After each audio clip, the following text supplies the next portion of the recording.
Root canal treatment అయిన పన్నుకి మళ్ళీ మనకి ఫ్యూచర్‌లో పెయిన్ కానీ, ఇన్ఫెక్షన్ కానీ రావచ్చా అంటే there is a chance. So, basically ఏంటంటే అసలైతే రూట్ కెనాల్ ట్రీట్మెంట్ చేసినంక ఆ పన్నుకి లైఫ్ టైమ్ సర్వైవల్ కూడా ఉంటుంది without any infection. But sometimes root canal treated టీత్‌కి ఇన్‌కంప్లీట్ హీలింగ్ అయినా ఉండొచ్చు. లేకపోతే కొత్త ఇన్ఫెక్షన్ కూడా డెవలప్ అయ్యి ఉండొచ్చు.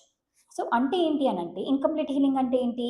బేసికల్లీ ఎప్పుడైతే మీకు రూట్ కెనాల్ చేసారో మనకి కెనాల్స్ ఉంటాయి. ఆ కెనాల్స్ అనేవి మరీ నారోగా ఉన్నా అంటే సన్నగున్నా లేకపోతే మరీ కర్వ్డ్ ఉన్నా కూడా అంటే వంకరగా ఉన్నా కూడా ఇటువంటి సందర్భంలో ఏంటంటే కెనాల్ క్లీనింగ్ అనేది చాలా కష్టం.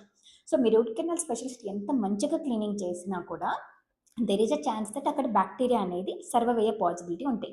సో, ఈ బాక్టీరియా ఇనీషియల్లీ మీకు డార్మెంట్ స్టేజ్‌లో ఎళ్ళిపోతాయి. అంటే సైలెంట్‌గా ఉంటాయి.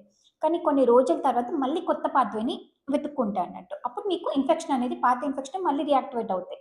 అంతే కాకుండా అప్పుడప్పుడు మీకు కొత్త ఇన్ఫెక్షన్ కూడా డెవలప్ అవ్వచ్చు. అంటే ఏంటంటే ఓవర్ ద టైమ్ మనకి మైక్రో లీకేజ్ ఉంటుంది ఫిల్లింగ్స్ దగ్గర అండ్ గమ్స్ ప్రాబ్లమ్స్ కూడా ఉంటాయి. సో, దీనివల్ల కూడా మీకు కొత్త ఇన్ఫెక్షన్ కూడా డెవలప్ అవుతుంది. సో, అప్పుడు మనం రూట్ కెనాల్ అని చెప్పి సజెస్ట్ చేస్తూ ఉంటాం.